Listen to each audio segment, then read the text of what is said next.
ये यूनिवर्स कैसे बना ये हम नहीं जानते, क्योंकि हम तब थे ही नहीं। पर हमारी बुद्धि किस्मत से इतनी तेज है कि हम उस वक्त हुए सभी इंसिडेंट को इमेजिन कर सकते हैं, जिसे हम हाइपोथेसिस मतलब संभावना कहते हैं। हमारे पास वैसे तो कई हाइपोथेसिस है जो दुनिया के निर्माण के कई अलग अलग कारण बताती है, पर इन सभी हाइपोथेसिस की स्टडी करने के बाद साइंस एक ही थ्योरी को सही मानता है, और वो है द बिग बैंग थ्योरी। पर क्या आपने कभी सोचा है कि केवल बिग बैंग थ्योरी को ही सबसे सही क्यों माना जाता है?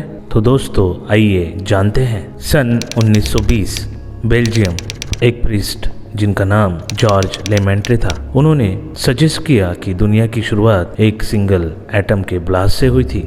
ये एक्चुअली तो बहुत बड़ी खोज थी, पर कोई प्रूफ न होने की वजह से ये थ्योरी बस एक सजेशन बनकर रह गई। पर उसके बाद सन 1929 कैलिफोर्निया सर एडविन हबल जब अपने हबल टेलीस्कोप से स्पेस की स्टडी कर रहे थे, तो उन्होंने ऑब्जर्व किया कि सभी गैलेक्सीज एक सीधी लाइन में आगे बढ़ते जा रही है, और ये तभी पॉसिबल है जब इन्हें कोई आउटवर्ड फोर्स लग रहा हो। अगर हम इस पूरी एक्शन को रिवर्स कर दे तो आखिर में पूरा यूनिवर्स एक छोटे से पॉइंट में समा जाएगा, जो बिग बैंग थ्योरी के हिसाब से बिल्कुल सही है। इसलिए बिग बैंग थ्योरी ही दुनिया की शुरुआत का सही अनुमान देती है।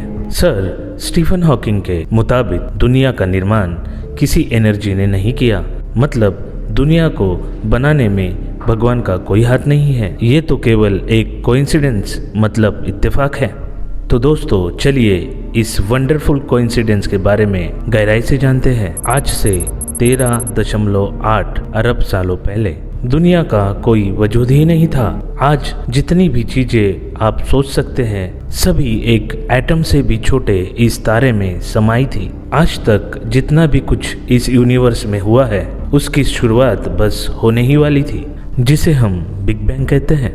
फिर किसी रहस्यमयी कारण के चलते इस तारे में बहुत ही बड़ा ब्लास्ट हुआ। 1 सेकंड के ट्रिलियंथ पार्ट में इस तारे से बहुत ही बड़े पैमाने पर एनर्जी निकली और चारों तरफ फैलने लगी। इस एनर्जी के फैलने की वजह से स्पेस मतलब जगह और वक्त अपने अस्तित्व में आए। स्पेस बनती गई और वक्त का चलना शुरू हो गया। बिग बैंग के 1 सेकंड बाद ये सारी ऊर्जा प्रोटॉन, न्यूट्रॉन और इलेक्ट्रॉन जैसे कई सब एटॉमिक पार्टिकल्स में तब्दील होने लगी। पर इन सभी सब एटॉमिक पार्टिकल्स की मदद से अब जो बनने वाला था वो इस पूरे ब्रह्मांड का सबसे छोटा हिस्सा था, और वो था एटम मतलब परमाणु।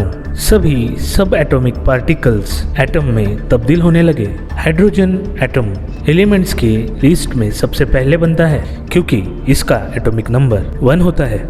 इसलिए सबसे पहले सभी तरफ हाइड्रोजन एटम्स का निर्माण हुआ। एक्चुअली मैटर के साथ साथ एंटी मैटर का भी निर्माण हुआ था। मैटर और एंटी मैटर एक दूसरे के बिल्कुल अपोजिट होते हैं, और साथ आने पर दोनों एक दूसरे को खत्म कर देते हैं। जितना भी मैटर और एंटी मैटर बना वो एक दूसरे को खत्म करने लगा, पर किस्मत से मैटर एंटी मैटर से ज़्यादा तादाद में था, जिस वजह से मैटर का एक पार्ट बच गया। जितना मैटर बच गया वो एक स्फीयर में समाया हुआ था, पर वक्त के साथ साथ इस स्फीयर का भी विस्फोट हो गया।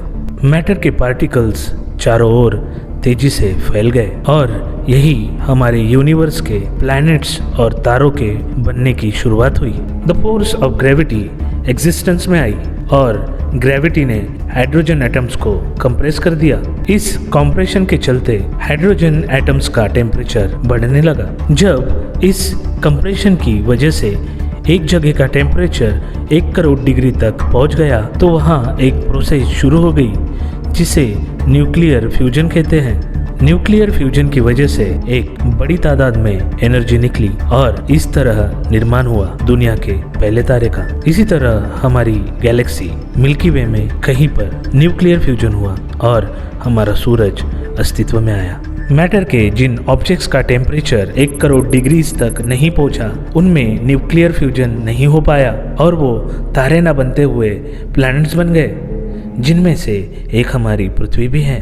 ग्रेविटी की वजह से सभी प्लैनेट्स अपने आसपास मौजूद तारों को ऑर्बिट करने लगे, जिसे हम सोलर सिस्टम कहते हैं। ऐसा ही एक सोलर सिस्टम हमारे मिल्की वे गैलेक्सी में मौजूद है, जिसमें हमारे सूरज को 8 प्लैनेट्स ऑर्बिट करते हैं। अभी इनमें से केवल पृथ्वी ही एक ऐसा ग्रह है जहां भविष्य में जीवन पनपने वाला है, पर इस वक्त पृथ्वी का तापमान लाखों डिग्री सेल्सियस तक है।